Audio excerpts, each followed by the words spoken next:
গরুর মগজ ভুনাটা তো একদমই কমপ্লিট হয়ে গিয়েছে। আর এখন আমি প্লেটে ভাত নিয়ে নিয়েছি, একটু গরুর মগজ নিয়েছি, শশা নিয়েছি, লেবু নিয়েছি। ইজামনিকে খাইয়ে দিব তাই। ইজামনি খিচুড়ি, পোলাও, বিরিয়ানি যেটাই দেওয়া হোক না কেন, সাদা ভাত, ও একটুখানি লেবু খুব পছন্দ করে খেতে। তো লেবুটা তো মাস্ট ইজামনিকে খাওয়াইতে গেলে। আর আমার কাছে মনে হয় লেবুটা খাবারের টেস্ট আর একটু বাড়িয়ে দেয়।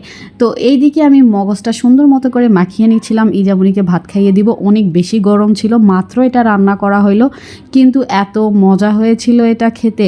এবার ঈদে কিন্তু অবশ্যই সবাই ট্রাই করবেন। সামনেই যেহেতু কুরবানির ঈদ, গরুর এই মগজ ভুনাটা একবার ট্রাই করে দেখবেন, এত মজা লাগে।